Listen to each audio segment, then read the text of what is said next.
इस दुनिया में कोई भी ऐसा व्यक्ति नहीं है जो बिल्कुल खुशहाल हो, और ना ही कोई ऐसा भी व्यक्ति है जो बिल्कुल तकलीफ़ में हो। सुख और दुख इंसान के ज़िंदगी का हिस्सा होता है, लेकिन जैसे ही इंसान तकलीफ़ों में आता है, उस तकलीफ़ों से निकलने के लिए वो गलत कदम उठा लेता है और फिर जुर्म के राहों पर चल पड़ता है।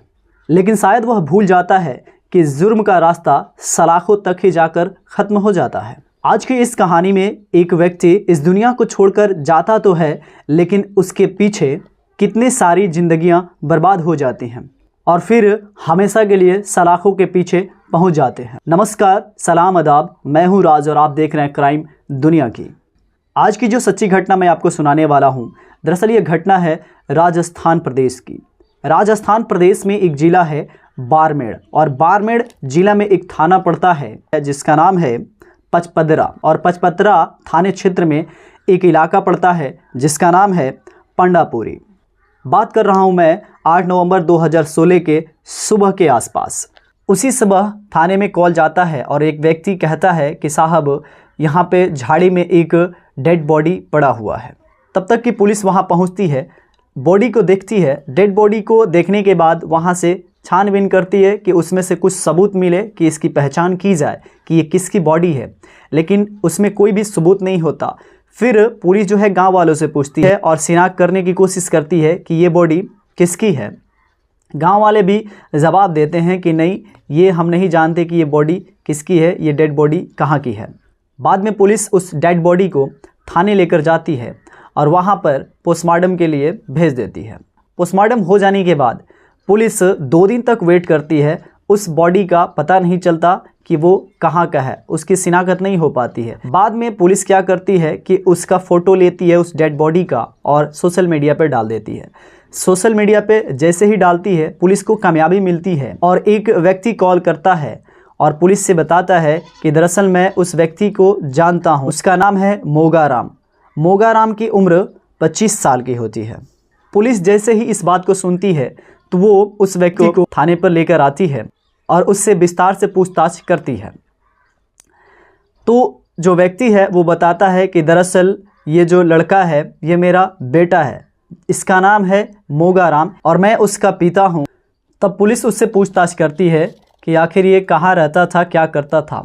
तब उसका पिता जो है वो बताता है कि दरअसल मेरा जो बेटा है वो जोधपुर एक प्राइवेट कंपनी में काम करता था। दरअसल 1.5 साल पहले उसकी शादी हुई होती है बीरो नाम की लड़की से। बीरो की जो उम्र है 21 वर्ष है। बीरो का माँ का नाम है जियो, पिता का नाम है सारण राम चौधरी, जो लुखी गांव के रहने वाले हैं। बाद में पुलिस गुमाना के बयान पर धारा 302 के तहत हत्या का मुकदमा दर्ज करती है। पुलिस सबसे पहले मोगाराम का मोबाइल CDR निकालती है। CDR जब निकालती है तो नंबर जब देखती है, उस पर कॉल करती है तो अभी भी वो जो नंबर था चालू था।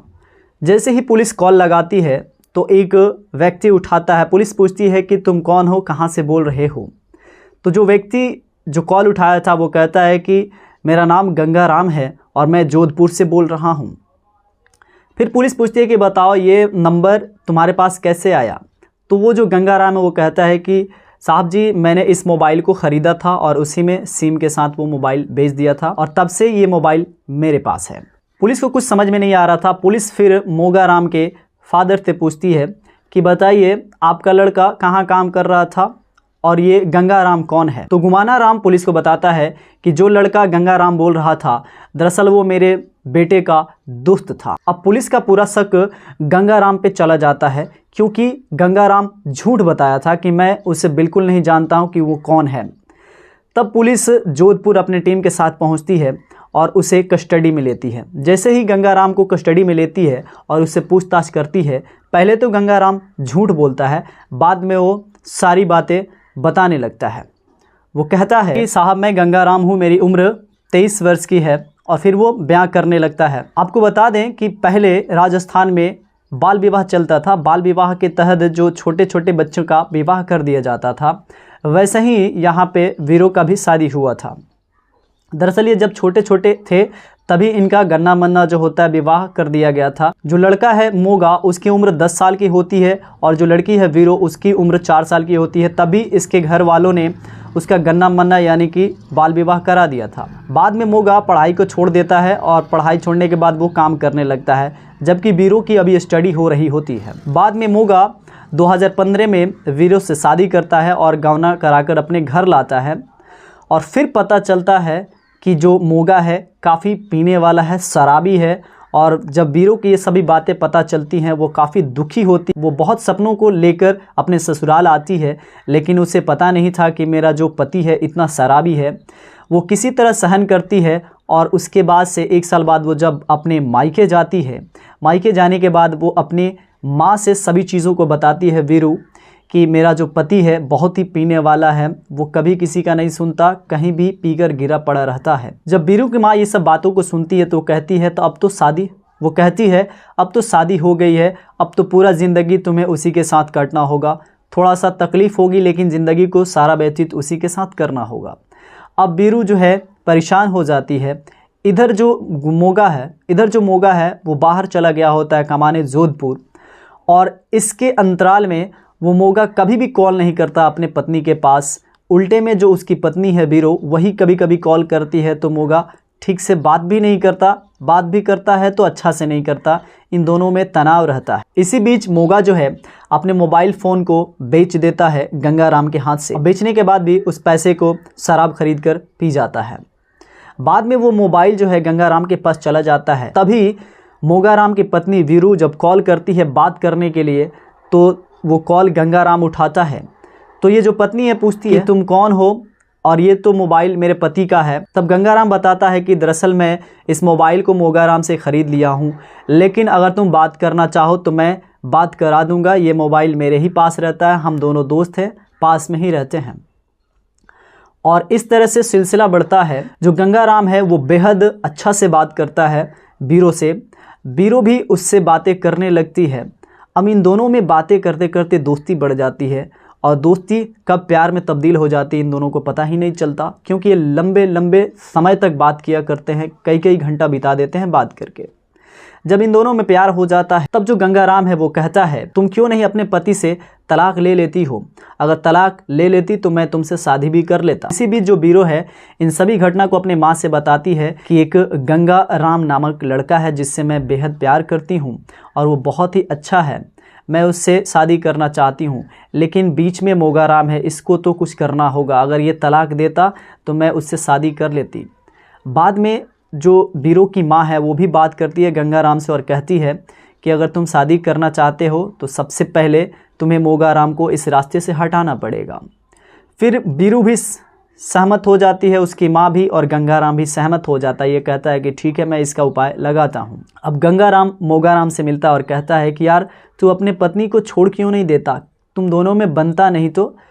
तब जो मोगाराम वो जवाब देता है कि मैं जब तक ज़िंदा हूँ तब तक उसे नहीं छोड़ सकता, क्योंकि वो मुझे बहुत ही शराबी कहती है और बहुत भला बुरा कहती है, उसको अपने सूरत पे बहुत नाज है, लेकिन मैं जब तक ज़िंदा हूँ उसे छोड़ूंगा नहीं, मैं ऐसे ही उसे रखूँगा। ये सुनकर जो गंगाराम इस बात को सुनता है और इन सभी बातों को वीरो से बताता है। जब वीरो से बताता है तो वीरो सुनकर दंग रह जाती है, वो कहती है कुछ तो करना होगा।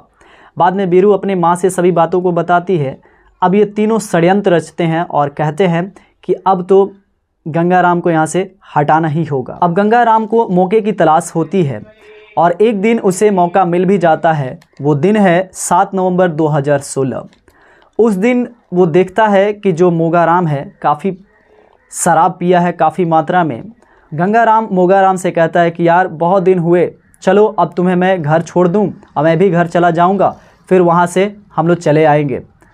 फिर इसी बहाने वो अपने बाइक पे बैठाता है गंगाराम मोगाराम को और लेके आने लगता है। रास्ते में जब आता है तो जब देखता है कि मोगाराम काफ़ी शराब पिया है, उसके बाद से यह और शराब खरीद कर उसे पिला देता है ताकि मोगाराम को कुछ समझ में नहीं आए कि वो कहाँ जा रहा है।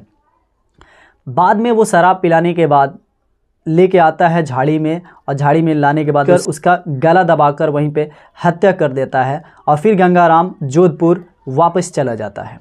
और पुलिस सिर्फ 5 दिन के अंदर ही, यानी कि 13 नवंबर 2016 को इन तीनों को गिरफ्तार कर लेती है। यानी कि गंगाराम के बयान पर जो वीरो की मां है और वीरो और गंगाराम तीनों को कस्टडी में लेकर इन पे मुकदमा दर्ज करके इन्हें जेल भेज देती है। दोस्तों, आपका क्या कहना है इस कहानी को सुनकर? आपका जो भी राय है कमेंट बॉक्स में ज़रूर बताएं।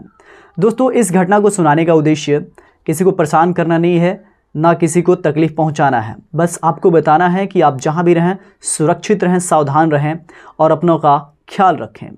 मिलते हैं नेक्स्ट वीडियो में, तब तक के लिए जय हिंद, जय भारत।